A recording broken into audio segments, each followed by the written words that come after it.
आज हम बात करेंगे मेंडल्स लॉ के बारे में। ये क्लास 10th एंड 12th दोनों का एक कॉमन टॉपिक है।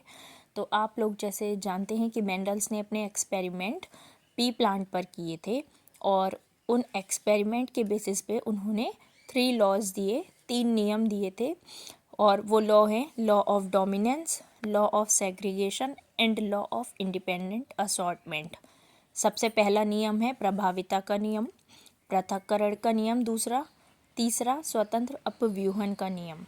तो डोमिनेंस यानी कि जो पहला नियम है प्रभाविता का नियम, तो आप वर्ड से ही क्लियर कर सकते हैं कि इसमें जो लक्षण प्रभावी होते हैं हम उनके बारे में पढ़ते हैं। 2 अल्टरनेट ट्रेट हैं, मतलब 2 पर्सन हैं, एक की हाइट ज़्यादा है और एक थोड़ा उससे बौना है। तो प्रभावी कौन माना जाएगा? जो लंबा होगा। यही उन्होंने सिनेरियो प्लांट के केसेस में देखा था। दूसरा है लॉ ऑफ सेग्रीगेशन। सेग्रीगेशन मतलब अलग अलग, डिफरेंट, और उसको हम पृथक्करण का नियम भी कहते हैं। तो ये दूसरा नियम है जिसमें जो प्रभाविता के नियम में हमें कैपिटल टी स्मॉल टी लक्षण मिले थे, मिक्स मिले थे, हाइब्रिड।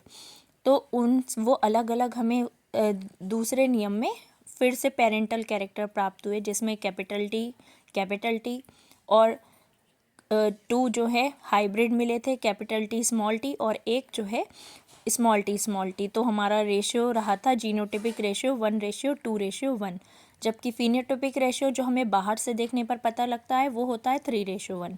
लास्ट है लॉ ऑफ इंडिपेंडेंट असॉर्टमेंट।